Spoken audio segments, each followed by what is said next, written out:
नमस्कार दोस्तों, स्वागत है आपका आज के मुख्य समाचार में, जिसमें सबसे पहली और बड़ी खबर में आपको बताएंगे कि भाजपा की उड़ी नींद। राहुल गांधी की भारत जोड़ो यात्रा में शामिल हुए अटल आडवाणी के करीबी रहे सुधींद्र कुलकर्णी 7.5 किलोमीटर चले पैदल। दूसरी ब्रेकिंग न्यूज में आपको बताएंगे कि महाराष्ट्र के मुख्यमंत्री पर संजय राउत ने लगाया घोटाले का आरोप, कहा देना पड़ेगा इस्तीफा। तीसरी ब्रेकिंग न्यूज में जिक्र होगा कि मेरठ में जम के गरजे राकेश टिकैत, सरकार को लेकर कही ये बात और दी बड़ी चेतावनी। चौथी खबर में बताएंगे आपको कि चीन पर अब तक पूछे गए 12 सवालों का नहीं मिला अभी तक कोई जवाब। जयराम रमेश ने फिर दागे 5 नए सवाल। और पांचवी ब्रेकिंग न्यूज में जिक्र होगा कि दिल्ली में कोरोना से 1 की मौत, सीएम केजरीवाल ने बुलाई आपात बैठक, ले सकते हैं बड़ा निर्णय। दोस्तों, हर एक खबर की गहराई में आपको ले जाएंगे, लेकिन उससे पहले अगर आप भी राहुल गांधी के भारत जोड़ो यात्रा पर खुलकर समर्थन करते हैं तो वीडियो को लाइक, चैनल को सब्सक्राइब और बेल आइकन जरूर दबाइएगा। रुक करते हैं सबसे पहली और बड़ी खबर की तरफ। राहुल गांधी की भारत जोड़ो यात्रा में शामिल हुए अटल आडवाणी के करीबी रहे सुधींद्र कुलकर्णी 7.5 किलोमीटर तक चले पैदल। जी हाँ दोस्तों, आपको बता दें कि पूर्व प्रधानमंत्री अटल बिहारी वाजपेयी और पूर्व उप प्रधानमंत्री लाल कृष्ण आडवाणी के करीब रहे पूर्व भाजपा नेता सुधींद्र कुलकर्णी ने राहुल गांधी की भारत जोड़ो यात्रा को समर्थन दिया है। इतना ही नहीं, वो कांग्रेस सांसद राहुल गांधी के साथ 7.5 किलोमीटर पैदल भी चले और उन्होंने सोशल मीडिया पर राहुल गांधी के साथ अपनी तस्वीर शेयर कर लिखा है, आज दोपहर हरियाणा में मैं भारत जोड़ो यात्रा में एक तपस्वी राहुल गांधी के साथ 7.5 किलोमीटर चला।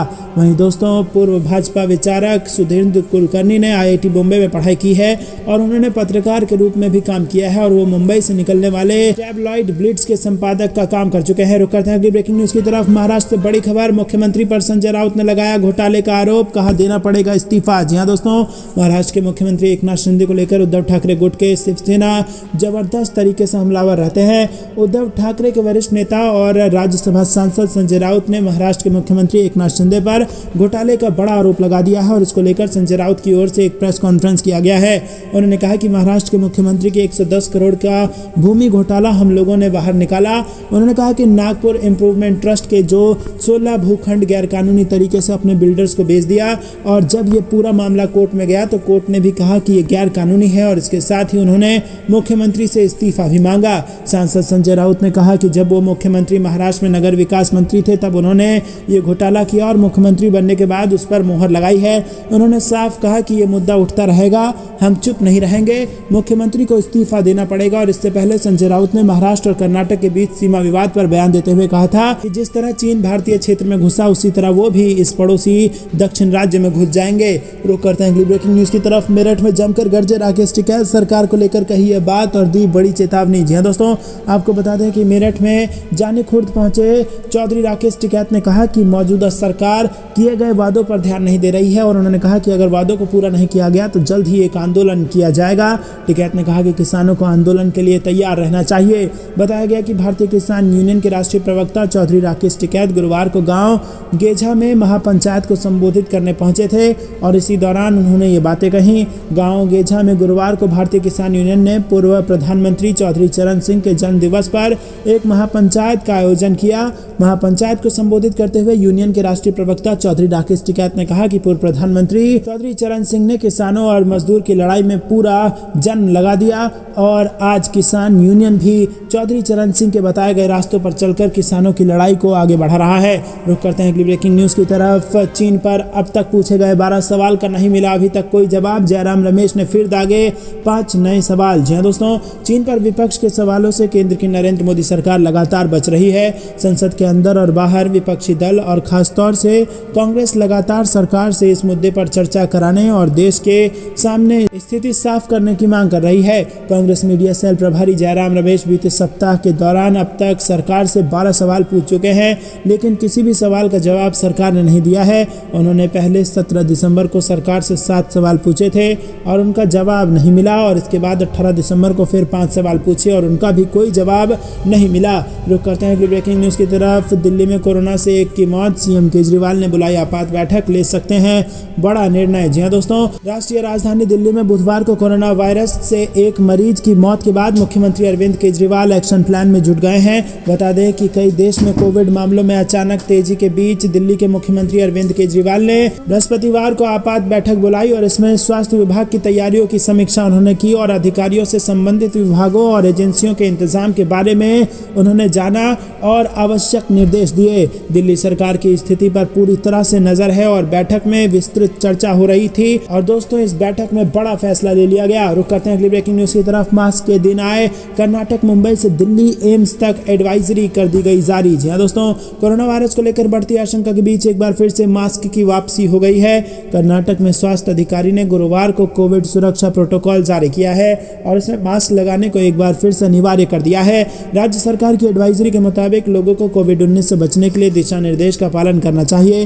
कर्नाटक के अलावा महाराष्ट्र में भी मास्क की वापसी के आसार दिख रहे हैं और मुंबई के मुंबा देवी मंदिर प्रबंधन ने भक्तों से अपील की है कि वो मंदिर में दर्शन के दौरान मास्क लगाने के आदेश का पालन करें। रुक करते हैं अगली ब्रेकिंग न्यूज की तरफ। बीजेपी दफ्तर में खाने पर 40 करोड़ के खर्च का आरोप, कांग्रेस ने बताया सरकारी पैसा। सदन में जमकर हुआ हंगामा। जी हाँ दोस्तों, आपको बता दें कि मध्य प्रदेश विधानसभा के शीतकालीन सत्र के तीसरे दिन बुधवार को अविश्वास प्रस्ताव पर देर रात तक चर्चा हुई। बुधवार को बहस के दौरान पूर्व मंत्री और कांग्रेस विधायक जीतू पटवारी ने सरकार पर जनता के पैसों की बर्बादी के आरोप लगाए और वो भी पार्टी के काम में। दोस्तों, रुक करते हैं अगली ब्रेकिंग न्यूज की तरफ। भारत जोड़ो यात्रा को यूपी में ऐतिहासिक बनाने के लिए जुटे वरिष्ठ कांग्रेस नेता। जी हाँ दोस्तों, कांग्रेस के पूर्व अध्यक्ष और सांसद राहुल गांधी की भारत जोड़ो यात्रा को यूपी में ऐतिहासिक बनाने के लिए वरिष्ठ पार्टी नेता जुटे हुए हैं। पूर्व विदेश मंत्री सलमान खुर्शीद की अध्यक्षता में 22 दिसंबर को प्रदेश कांग्रेस मुख्यालय पर उच्च स्तरीय बैठक हुई और इसमें अब तक की तैयारियों का जायजा लिया गया। राहुल गांधी कन्याकुमारी से कश्मीर तक भारत जोड़ो यात्रा निकाल रहे हैं और कांग्रेसियों का दावा है कि इससे पार्टी के जनाधार में काफी बढ़ोतरी हो रही है। रुक करते हैं अगली ब्रेकिंग न्यूज की तरफ। झांसी में अखिलेश यादव के हेलीकॉप्टर को लैंडिंग की नहीं मिली इजाजत, प्रशासन और सपा आमने सामने। जी दोस्तों, झांसी में समाजवादी पार्टी के अध्यक्ष अखिलेश यादव के हेलीकॉप्टर को लैंडिंग की इजाजत नहीं मिल सकी। अखिलेश यहां जेल में बंद अपने पूर्व विधायक दीप नारायण यादव से मिलने आने वाले थे। हेलीकॉप्टर को लैंडिंग की इजाजत नहीं मिलने से प्रशासन और सपा आमने सामने आ गए हैं और अखिलेश यादव अब 26 दिसंबर को झांसी आएंगे और जेल में दीप नारायण से मिलेंगे। अखिलेश के दौरे का संशोधित कार्यक्रम जिला प्रशासन के पास जमा किया गया है और अब अखिलेश निजी विमान से झांसी एयरपोर्ट आएंगे और इसके बाद सड़क मार्ग से जेल जाएंगे। दोस्तों, जेल में बंद पूर्व विधायक दीप नारायण सिंह यादव से मिलने के लिए अखिलेश यादव को गुरुवार को आना था। इसके लिए प्रोटोकॉल भी जारी हो गया था, लेकिन ऐन वक्त पर अखिलेश का कार्यक्रम निरस्त हो गया। रुक करते हैं अगली ब्रेकिंग न्यूज की तरफ। बीजेपी की जन आक्रोश यात्रा में उड़ रही कोविड प्रोटोकॉल की धज्जियां, कांग्रेस ने पूछा भारत जोड़ो यात्रा ही दिख रही है क्या। जी हाँ दोस्तों, कोरोना प्रोटोकॉल का हवाला देकर भाजपा राहुल गांधी की भारत जोड़ो यात्रा पर सवाल उठा रही है। खुद देश के स्वास्थ्य मंत्री इस संदर्भ में सवाल उठा चुके हैं। एक तरफ बीजेपी जहां कांग्रेस की इस यात्रा पर सवाल उठा रही है, लेकिन दूसरी तरफ खुद राजस्थान में चल रही खुद की जन आक्रोश यात्रा में कोविड प्रोटोकॉल की धज्जियां उड़ा रही है। बुधवार को स्वास्थ्य मंत्री मनसुख मांडविया की अपील के बाद भी भाजपा की जन आक्रोश रैली में नेता और समर्थक दोनों ही बिना मास्क के नजर आए। बुधवार शाम भाजपा द्वारा जारी की गई तस्वीरों में ना तो मंच पर बैठे नेता कोरोना प्रोटोकॉल का पालन करते नजर आए और न ही रैलियों में आने वाले समर्थक। बुधवार को बांसवाड़ा में आयोजित की गई रैली में खुद भाजपा के प्रदेश अध्यक्ष सतीश पूनिया बिना मास्क के नजर आए। रुक करते हैं अगली ब्रेकिंग न्यूज की तरफ। ज्योतिरादित्य सिंधिया को लग सकता है बड़ा झटका, मध्य प्रदेश के मंत्रियों और बीजेपी विधायकों पर भी लटक गई है तलवार। जी हाँ दोस्तों, आगामी मध्य प्रदेश विधानसभा चुनाव में बीजेपी किसी भी कीमत पर सत्ता की वापसी चाहती है।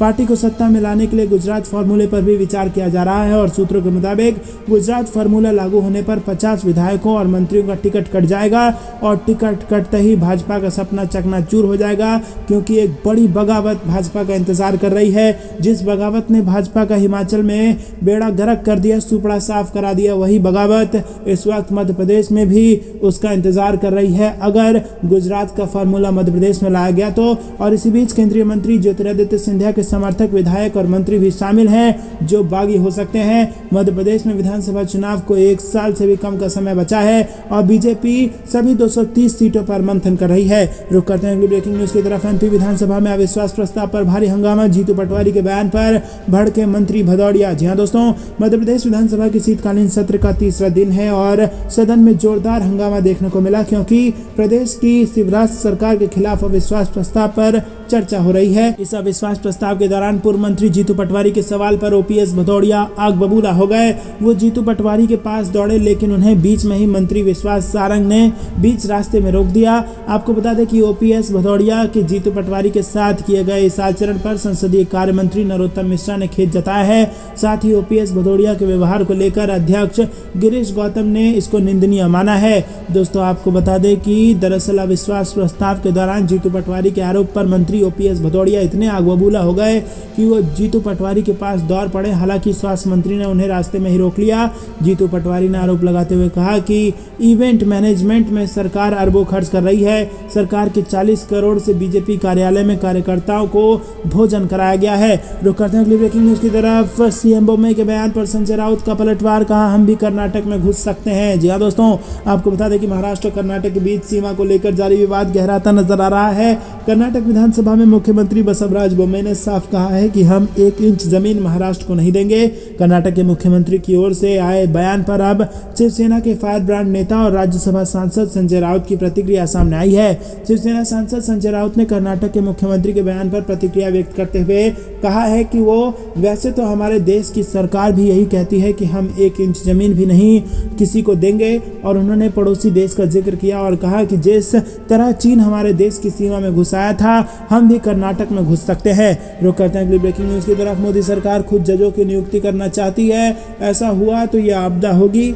कपिल सिब्बल का केंद्र पर हमला। जी हाँ दोस्तों, पूर्व कानून मंत्री कपिल सिब्बल ने केंद्र पर हमला करते हुए कहा कि सरकार न्यायपालिका को अपने हाथ में लेने का प्रयास कर रही है और उन्होंने कहा कि अदालतें इसके खिलाफ मजबूती से खड़ी रहेंगी। न्यायाधीशों की नियुक्ति पर विवाद और न्यायिक नियुक्तियों को रद्द किए गए कानूनों को वापस लाने पर यह बात कही। और इसी के साथ कपिल सिब्बल ने स्पष्ट करते हुए कहा कि वर्तमान कोलिजियम प्रणाली में अपनी कमियां हैं, लेकिन सरकार को इसमें पूर्ण स्वतंत्रता देना उपयुक्त तरीका नहीं है।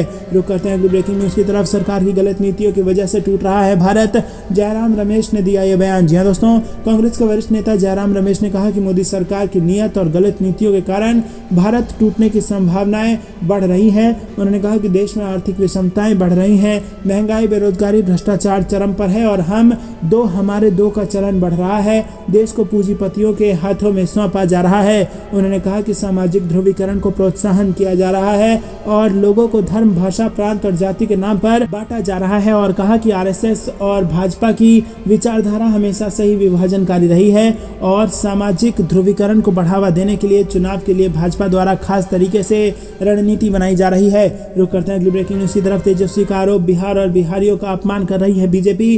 कहा भाजपा के नकारा सांसदों ने जमीर बेच दिया है। जी हाँ दोस्तों, बिहार के डिप्टी सीएम तेजस्वी यादव ने भाजपा नेताओं पर बिहार और बिहारियों के अपमान करने का आरोप लगाया। बुधवार को ट्वीट कर तेजस्वी ने लिखा है कि देखिए कैसे एक विवेकहीन व अहंकारी केंद्रीय भाजपाई मंत्री सदन के अंदर बिहार और बिहारियों का अपमान कर रहा है। इनके गृह राज्य महाराष्ट्र से 2.5 लाख करोड़ के प्रोजेक्ट्स गुजरात चले गए, लेकिन बेचारे चू तक नहीं कर सके और ये इनकी हैसियत है। बिहार बीजेपी के नकारा सांसदों ने अपना जमीर बेच दिया है। दोस्तों, रुक करते हैं अगली ब्रेकिंग न्यूज की तरफ। एमपी में अगर बन जाए इन दलों की तिकड़ी तो बीजेपी को हो सकती है मुश्किल। जी हाँ दोस्तों, आपको बता दें मध्य प्रदेश विधानसभा चुनाव की 230 सीटों के लिए अगले साल चुनाव होना है और फिलहाल बीजेपी के 127 विधायक हैं, जबकि मुख्य विपक्षी दल कांग्रेस के 96 विधायक हैं। निर्दलीय 4, बीएसपी के 2 और एसपी के 1 विधायक हैं। 2018 के विधानसभा चुनाव में कांग्रेस ने सबसे ज्यादा 114 सीटें जीती थी, जबकि बीजेपी ने 109 सीटें जीती थी। बाद में ज्योतिरादित्य सिंधिया के समर्थक 22 कांग्रेस विधायकों और 3 अन्य ने पाला बदलते हुए इस्तीफा दे दिया था और इससे 2020 में कांग्रेस की कमलनाथ सरकार गिर गई थी। 3 अन्य विधायकों की मौत के बाद राज्य में कुल 28 सीटों पर उपचुनाव हुए थे और इनमें से 27 पर पहले कांग्रेस का कब्जा था, लेकिन उपचुनाव में बीजेपी 28 में से 19 सीटें जीतने में कामयाब रही और इस तरह कांग्रेस को कुल 18 सीटों का नुकसान हो गया, जबकि बीजेपी की 18 सीटें बढ़कर 127 हो गई।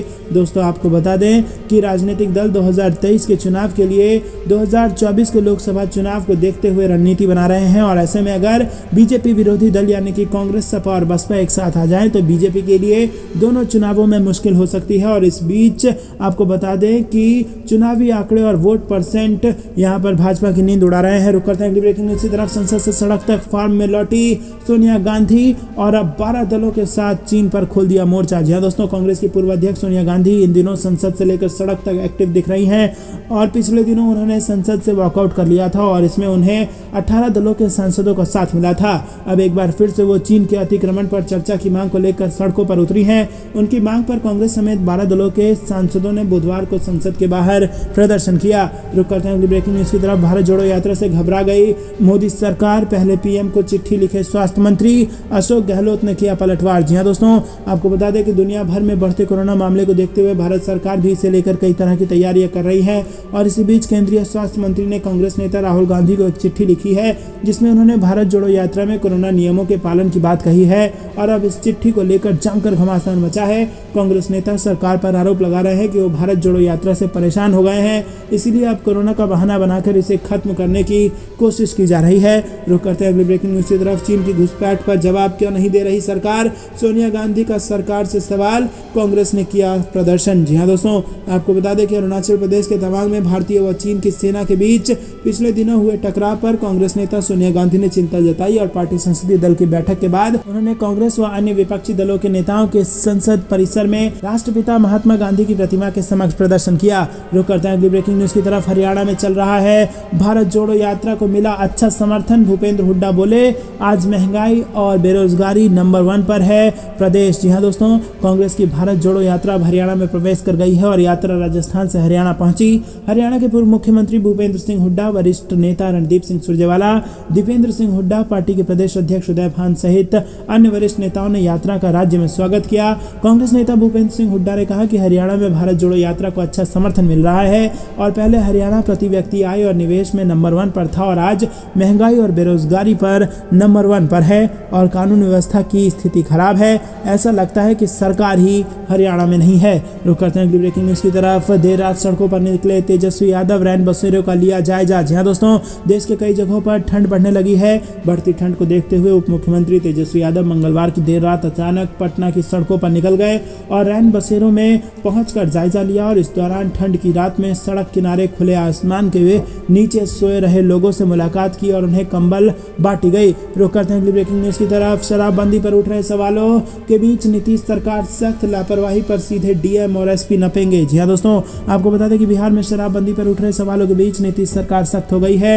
उत्पाद एवं मद्य निषेध मंत्री सुनील कुमार ने सभी जिलों के डीएम, एसपी समेत अन्य आला अधिकारियों को शराबबंदी कानून सख्ती से लागू करने को लेकर निर्देश दिए हैं और उन्होंने कहा है कि अगर शराबबंदी कानून को मुस्तैदी से लागू करने की किसी तरह की लापरवाही बरती गई तो अब आला अधिकारियों पर भी कार्रवाई की जाएगी, यानी कि सीधा डीएम और एसपी नपेंगे। रुक करते हैं अगली ब्रेकिंग न्यूज की तरफ। 500 रुपए के एलपीजी सिलेंडर के बाद अब आटा, तेल और दाल सस्ती दरों पर मिलेंगे, अशोक गहलोत ने बताई इसकी वजह। जी हां दोस्तों, राजस्थान के सीएम अशोक गहलोत ने कहा कि आटा, तेल, दाल और मिर्च मसाले महंगे हो गए हैं। हम चाहेंगे कि कैसे राहत दे सकते हैं और कोई किट देंगे बनाकर तो वो हम दे देंगे और इससे मासिक खर्च उनका कम हो जाएगा। रुक करते हैं अगली ब्रेकिंग न्यूज की तरफ। शिवराज सिंह के खिलाफ मध्य प्रदेश असेंबली में 2011 के बाद हुआ पहला अविश्वास प्रस्ताव, स्पीकर ने भी दे दी इसकी मंजूरी। जी हां दोस्तों, सीएम शिवराज सिंह चौहान के खिलाफ मध्य प्रदेश असेंबली में पहला अविश्वास प्रस्ताव लाया गया है। स्पीकर गिरीश गौतम ने इसे मंजूर कर दिया है और 2011 के बाद शिवराज सिंह चौहान के खिलाफ ये पहला अविश्वास प्रस्ताव है।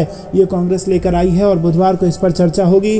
कांग्रेस नेता गोविंद सिंह ने कहा है कि उन्होंने 300 पॉइंट जुटाए हैं और चर्चा के लिए 51 का चयन किया गया और गोविंद सिंह का कहना है कि इनमें तमाम मुद्दे शामिल हैं। कानून व्यवस्था का ध्वस्त होना, केंद्र की स्कीमों में गोलमाल, भर्तियों में हेराफेरी के साथ दूसरे मसले में इसमें शामिल है और ड्राफ्ट के मुताबिक सरकार को शराब की अवैध बिक्री पर भी विपक्ष के सवालों से गुजरना होगा। महाकाल लोक को लेकर भी कांग्रेस हमलावर है।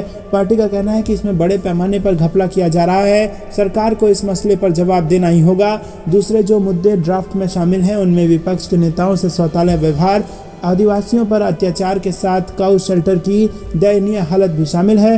कांग्रेस का कहना है कि शिवराज सरकार के मंत्री पूरी तरह से भ्रष्टाचार में लिप्त हैं और सरकार केवल आत्ममुग्धता का शिकार है। रुक करते हैं अगली ब्रेकिंग न्यूज की तरफ। महंगाई को लेकर राहुल गांधी का पीएम मोदी पर हमला, कहा मित्रों को मेवा खिलाना बंद कीजिए। जी हाँ दोस्तों, आपको बता दें कि कांग्रेस के पूर्व अध्यक्ष राहुल गांधी ने मंगलवार को कहा कि राजस्थान में उनकी पार्टी की सरकार ने 500 रुपए में एलपीजी सिलेंडर देने की घोषणा की है और अब प्रधानमंत्री नरेंद्र मोदी को भी महंगाई से त्रस्त जनता की सेवा कीजिए। राजस्थान के मुख्यमंत्री अशोक गहलोत ने गत सोमवार को घोषणा की थी कि उनकी सरकार महंगाई की मार झेल रहे गरीब परिवारों को रसोई गैस का सिलेंडर 500 रुपये में उपलब्ध करवाएगी। गहलोत ने कहा था कि सरकार इस बारे में लाभान्वितों की श्रेणी का अध्ययन करवाकर इसे नए वित्त वर्ष यानी कि 1 अप्रैल से लागू करेगी। रुक करते हैं अगली ब्रेकिंग न्यूज की तरफ। कांग्रेस अब चीन को बनाएगी चुनावी मुद्दा, तैयार हो रही है कांग्रेस की बड़ी रणनीति। जी हाँ दोस्तों, आपको बता दें कि अरुणाचल प्रदेश से लेकर लद्दाख इलाके में चीनी सेनाओं और भारतीय सेना के बीच हुई झड़पों पर कांग्रेस के आक्रामक रुख अख्तियार कांग्रेस ने किया है और बीते कुछ दिनों से जिस तरह से कांग्रेस ने चीन के मुद्दे पर सरकार से सवाल किए हैं, उससे पार्टी अब आने वाले दिनों में चीन को बड़ा मुद्दा बनाकर पेश करने वाली है। कांग्रेस के नेताओं की माने तो आने वाले दिनों में कांग्रेस रणनीति बनाकर देश के अलग अलग इलाकों में लोगों से चीन के मुद्दे पर न सिर्फ लोगों को जागरूक करेंगे बल्कि और चीन की नीतियों के बारे में भी चर्चा करेंगे। हालांकि इसका आने वाले चुनाव में कितना असर पड़ेगा ये तो चुनाव के नतीजे बताएंगे, लेकिन कांग्रेस ने इस मुद्दे को अगले साल होने वाले विधानसभा चुनाव से लेकर 2024 के लोकसभा चुनाव तक ज्वलंत मुद्दा बनाए रखने की पूरी तैयारी कर ली है।